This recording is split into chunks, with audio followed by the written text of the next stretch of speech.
Hi, I'm Derrick.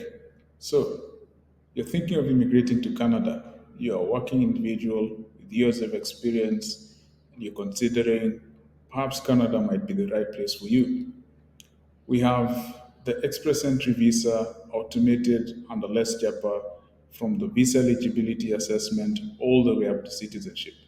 And as IRCC defines the Express Entry online system, it is essentially designed for working individuals who have skilled work experience for a minimum of a year. The work should be full time, it should not be seasonal, and you should have been paid for that period of working within that job.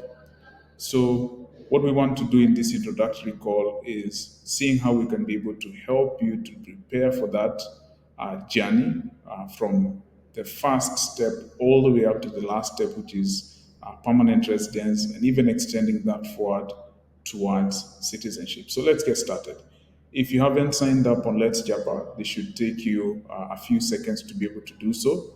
Once you're signed up, you should have a dashboard such as this and essentially showing you a bunch of things to be able to get good insights, just quick insights as you move along.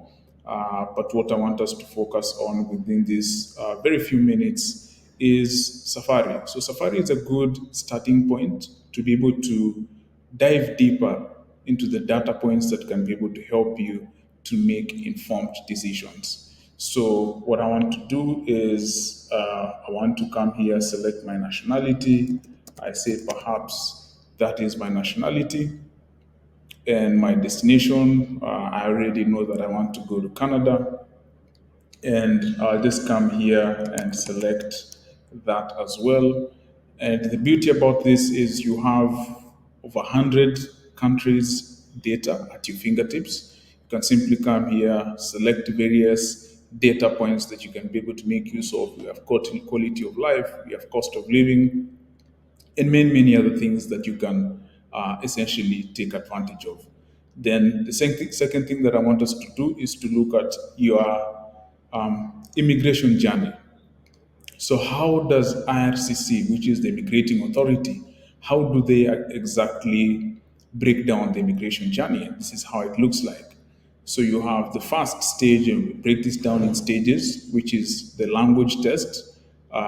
You can go all the way up to citizenship, automated step by step.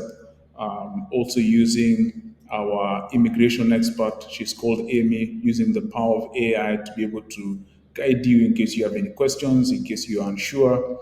She's always there to clarify on things. So now that we know what is expected of us, how are those tasks looking like? And we've itemized all those things just to ensure that whenever you are done with one specific test, if you're done with any specific application, all of that is clearly outlined for you so that you don't need to second guess, you don't need to worry.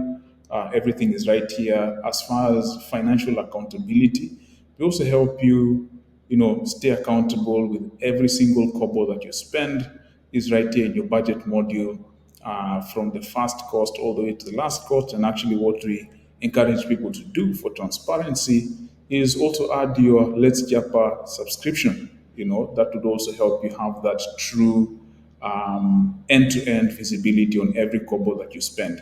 So we've seen that we need to start with our language test, and how do we help you as Let's Japa to be able to get started with that? So preparation is very important. You have essentially two languages that you can be able to choose from based on your proficiency. If you're an English speaker, you can choose to go with IELTS or CELPIP or PTE. If you're a French speaker, you can choose to go with TCF or TEF. And preparation is usually very, very important. So for English speakers and you choose to go with IELTS, we have tons and tons of material here based on the four skills that you're going to be graded on, which is reading, writing, listening, and speaking.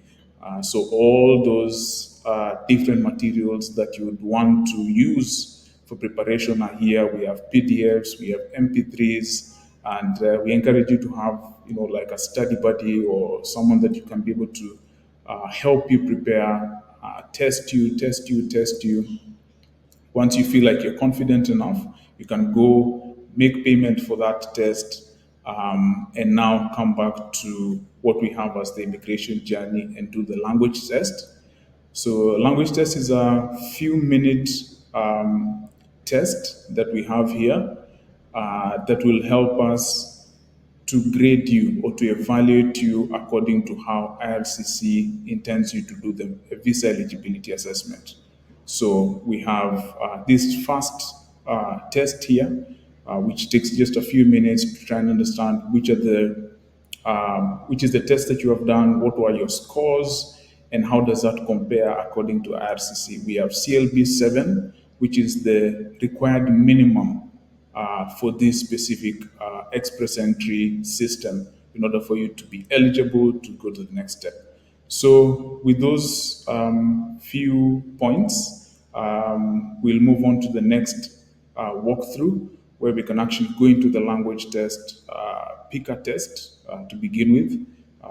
Perhaps if it is IELTS, go through the process of how you can be able to pay through that designated organization, and come back to Let's Japa, do the language test, which that will help us now to do the visa eligibility assessment, which grades you again on 6 areas, which you should aim for 67 points, which is the minimum for the express entry system.